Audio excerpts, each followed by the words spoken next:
बहुत बहुत जी। धन्यवाद इस मंच का और अचला जी का, जिन्होंने मुझे इससे दूसरी बार जोड़ा है, और आगे भी मैं हमेशा जुड़ने की इच्छुक रहूंगी। और जिस तरह का मुझे यहाँ वातावरण या जिस तरह की बातचीत और जिस तरह की परिकल्पना या परिचर्चा यहाँ होती है इस पटल पर, वो बहुत अधिक हम अपनी कितनी भी तैयारी करके आए, पर उसमें और कुछ हमारे साथ जोड़ ही देती है। तो ऐसा जी। लगता है कि अभी तो हमने बहुत कम कुछ सीखा, या हमारी तैयारी तो उतनी अच्छी हुई नहीं, जितना लोगों को ज्ञान है, जितना लोगों को चीज़ों के विषय में पता है, उतना तो हम अभी कर ही नहीं पाए। तो ये एक तरह की प्रेरणा बिंदु भी बन जाता है कि हमें अभी आगे बढ़ना है। जी तो सुषमा हाँ जी, तो जी। किसी सुषमा जी जी, मैं आपसे ना एक बात पूछना चाहती हूँ। जो लेखन में स्त्री दृष्टिकोण है, वो बहुत ही महत्वपूर्ण विषय है। तो महिला लेखन में स्त्री दृष्टिकोण को कैसे परिभाषित किया जा सकता है? और ये पुरुष लेखन से किस प्रकार भिन्न है? तो इस पे कृपया आप अपने विचार प्रस्तुत कीजिए। तो जब हिंदी साहित्य की बात आती है, यूं तो कई भाषाओं में स्त्रियां बहुत कुछ लिख पाई हैं और बहुत कुछ अपनी लेखनी द्वारा आगे ला पाई हैं, पर जहां हम अपने स्त्री जब हिंदी साहित्य की बात करते हैं, तो यहाँ साहित्यकारा बहुत हुई हैं और उन्होंने काफी अच्छा भी लिखा है। पर फिर भी हमें जो इतिहास दिखाई देता है साहित्य का, उसमें हमें पुराने समय की कुछ स्त्रियों के नाम अधिक दिखाई देते हैं, और बहुतों के नाम तो शायद वो स्वांतः सुखाए लिखती रहीं और वो सामने नहीं आ पाए। तो जब मैं इसकी बात करती हूँ हिंदी साहित्य की, तो बहुत विस्तृत गहन भंडार है इसका। तो अगर इसे खंगालने या खखोलने की या टटोलने की या सम्यक रूप से जानने की हम कोशिश करें, तो ये प्रयास हमारा निरंतर जारी रहेगा और समाप्त नहीं हो पाएगा। तो जब मैं बात करती हूँ दृश्य, श्रव्य और पठन की, तो उनमें जब लेखन की बात आती है, तो मैं लेखन के लिए ये कहना चाहती हूँ कि ये अनुभवजन्य भावनाएं जो हमारी हैं, वो लेखन उनका निचोड़ है, और वह हर तरह से समाज की जो बातें हैं या समाज के जो नियम हैं या विचार हैं, अनुभव हैं, तो या एक तरह से मैं कह दूं कि कुछ हमारे दुराग्रह हैं, उनके प्रति एक सजग क्रांति है हमारा लेखन, स्त्रियों का लेखन। क्योंकि जब हम हिंदी साहित्य के भंडार में जाते हैं, तो हमें वहां पुरुष लेखकों का ही दबदबा या वर्चस्व दिखाई देता है और उन्हीं की अधिकता दिखाई देती है। तो उसमें कोई बात नहीं है, पुरुष भी जिस तरह से लिख रहे हैं, उन्होंने स्त्रियों के विषय में भी बहुत कुछ लिखा है और स्त्रियों की भावनाओं का चित्रण भी करने की पूरी कोशिश की है। तो जब हम स्त्री की दृष्टि से देखते हैं, तो साधारण तौर से तो ये साहित्य को परखने का एक प्रयास मात्र है, पर पुरुष के समानांतर लेखन की जब हम बात करते हैं, तो स्त्रियों ने जो आज की आधुनिक स्त्रियां, और अभी शालिनी जी ने मीराबाई की बात करी, तो मीराबाई को भक्ति कवि कह के, और हम उनको एक किनारे उनकी भक्ति की रचनाओं की बात करें, तो वो बात शालिनी जी ने कही कि उस भक्ति रस में डूबी हुई भक्त और संत कवि की भी बातों में कहीं कहीं क्रांति दिखाई देती है, और कहीं उसे अंदर से समझने की, हम स्त्री होने के नाते किसी पुरुष के बारे में अगर सोचें, किसी अन्य पुरुष के बारे में या परिवार से अलग हटकर किसी, तो हमें वो कहते हुए भी डर लगेगा कि हमारे मन में ये विचार आया। पर मीराबाई ने उस काल में समय से बहुत आगे कृष्ण को अपना पति रूप में, अपने स्वामी के रूप में स्वीकारा, और उनकी बात को ऐसा नहीं कि पुरुषों ने मान नहीं दिया, पर हाँ, जो रीतिकालीन के कवि स्त्रियों का एक भोग्या, एक विलास या सुंदरता को निखारने वाली या पुरुषों के दंभ को शांत करने वाली, उस तरह चित्रित कर रहे थे। ऐसे में भक्ति की रचनाओं से ही शायद वो विद्रोह कर सकती थी, शायद वो उसको उसी के द्वारा दिखा सकती थी कि जिसे समाज स्वीकार कर ले या जिसे समाज सुन पाए, देख पाए। तो इस तरह हम देखते हैं कि स्त्रियों की जब बात आती है, स्त्री लेखन की बात आती है, तो मैं यहाँ पे महादेवी वर्मा को कोट करना चाहूंगी, जिन्होंने ये कहा है, पितृ सत्तात्मक व्यवस्था के पुनर्निरीक्षण की बात की है, और वो कहती हैं कि साहित्य में चित्रित जो स्त्री की छवि है वो उसके प्रति अपने असंतोष को व्यक्त करती है। पर ये अभी की बात है, हमको लगता है महादेवी वर्मा कुछ समय पहले थी, पर ये लगता है ये अभी की ही बात है, क्योंकि ये आज के आधुनिक काल की नारियां हैं जो स्त्री लेखन को एक महत्वपूर्ण स्थान दिला पाई हैं। तो वो कहती हैं अपनी श्रृंखला की कड़ियों में कि पुरुष के द्वारा नारी का चरित्र अधिक आदर्श बन सकता है, परंतु अधिक सत्य नहीं बन। मैं उनके शब्द, उन्हीं के द्वारा लिखे हुए शब्द को दोहरा रही हूं कि पुरुष के द्वारा नारी का चरित्र अधिक आदर्श बन सकता है, परंतु अधिक सत्य नहीं। विकृति के अधिक निकट पहुंच सकता है, परंतु यथार्थ के अधिक समीप नहीं। पुरुष के लिए नारीत्व अनुमान है, पुरुष के लिए नारीत्व अनुमान है, परंतु नारी के लिए वो अनुभव है। अतः अपने जीवन का जैसा सजीव चित्र वह हमें दे सकेंगी, अर्थात नारी हमें दे सकेंगी, वैसा पुरुष बहुत साधना के उपरांत भी शायद नहीं दे सकेगा।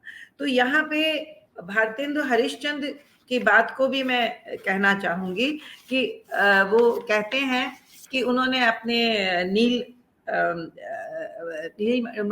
मुझे नाटक का नाम मेरे ध्यान से निकल रहा है, उसमें उन्होंने कहा है कि स्त्री के बारे में कि वाद विवाद के जरिए वो उस जगह पहुंचे, पर उन्होंने विधवा विवाह को एक वाद विवाद के रूप में प्रस्तुत किया, ताकि किसी निष्कर्ष के लिए वो शायद तैयार नहीं थे कि उसके लिए वो हामी भरे या उसके विरुद्ध हामी भरे।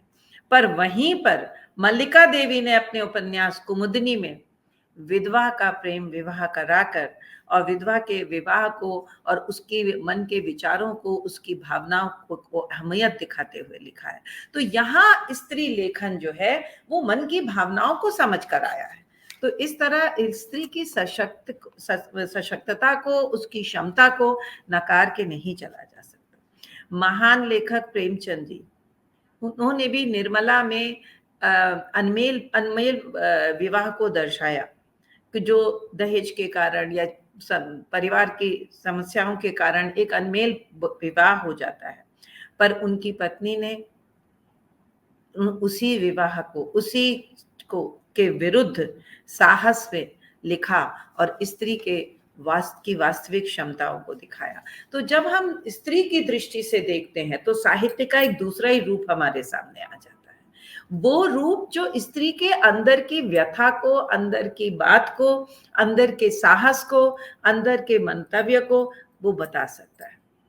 तो यहाँ पे मैं ये भी कोट करूंगी, जब वो कहते हैं अबला नारी आंचल में है दूध और आंखों में पानी, तो ये बात कही गई और इसको बड़ा उजागर भी किया गया, भांति भांति से उजागर किया गया। पर मैं वहां पर ये कहना चाहती हूँ, आंचल में है दूध सत्य है, बिल्कुल सही कहा है। स्त्री के मातृत्व को हम कैसे नकार सकते हैं? उसके आंचल में दूध होना एक उसके मातृत्व की वो है। आंखों में पानी, ये उसके हृदय की कोमल भावनाओं को व्यक्त कर रहा है। तो उसके हृदय में, उसकी आंखों में जो पानी है या उसके मन में, उसके आंखों में जो दया या उसके आंखों में कभी कभी विवशता भी जो दिखती है, वो उसके कोमल मन के भाव हैं जिन्हें अभिव्यक्त करने की उसे इजाजत नहीं थी समाज में। तो था ऐसा, करेक्ट, पर अबला की बात कहते हैं। तो मैं यहाँ पे सोचती हूँ कि वो अबला कैसे है, उसके जैसे मन से दृढ़ और तन से कर्मठ भला दूसरा कौन हो सकता है। एक माँ जो है वो पति के बिना बच्चों को पाल पोस कर हर तरह की विपत्ति को, यहाँ तक कि ये भी देखने आया है कि उसने अपने शरीर की परवाह नहीं की, पर अपने बच्चे के लिए उसने हर तरह का त्याग कर दिया। तो इन विषमताओं को चित्रित करना एक शायद नारी के लिए ज्यादा सशक्त कार्य है और उसकी क्षमता को यहाँ हम नकार नहीं सकते। हम जब अमृता प्रीतम की बात करते हैं तो अमृता प्रीतम समय से बहुत आगे लिख रही थी। उनके लिहाफ कहानी को पढ़कर उस समय नारी जो परिवार के पुरुष के द्वारा उपेक्षिता जैसी पड़ी है, उसकी शारीरिक आवश्यकताएं क्या है, उसकी मानसिक आवश्यकताएं क्या हैं, उसको लिखने का साहस।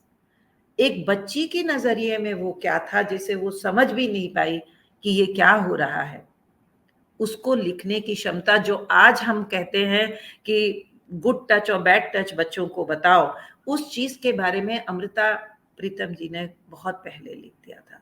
उषा प्रियंवदा ने अपने 55 खंबे लाल दीवारे में कब लिख दिया था कि घर के पुरुष के द्वारा भी कैसे स्त्री ने एक संतान को ग्रहण किया जिसे वो अपना नहीं बता पाती। तो वो उस समय की एक बहुत सशक्त लेखनी है जिसे वो कह पाई। तो यहाँ जगह जगह हम देखते हैं, सुभद्रा कुमारी चौहान का नाम तो स्वयं शालिनी जी ने लिया।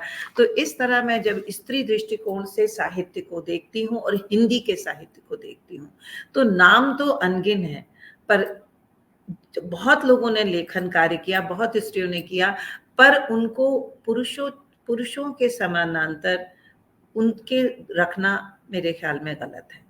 उनकी लेखनी उनसे कहीं अधिक सशक्त है कि वो पुरुष भावों को भी समझ पाती हैं और स्त्री के मन के भावों को भी प्रकट कर पाती हैं। आज यद्यपि होड़ लगी हुई है लेखन में, और ऐसे में संवेदनशील और सनसनीखेज बातों को लिखने में लोग आगे बढ़ रहे हैं प्रसिद्धि हेतु, पर कहीं हमें यहाँ पे अपनी परिपक्वता दिखानी है। लेखन में स्त्रियों को यदि एक ऐसा स्थान चाहिए जो नकारा ना जाए, स्वीकारा जाए, तो हमें अपने लेखन में परिपक्वता, जो बहुत सी स्त्रियों के लेखन में है, लानी पड़ेगी। सनसनी के बजाय स्वाभाविकता, वास्तविकता और सहजता को हमें अपने लेखन में लाना है। तो ये मेरे हिसाब से स्त्री दृष्टि से साहित्य को मैं समझ पाई हूँ। यद्यपि इसके 4 स्तंभ है, मुझे लगता है उसके और भी स्तंभ हो सकते हैं, तो उसी को मैंने किसी तरह कंडेंस करके रखने की कोशिश करी है।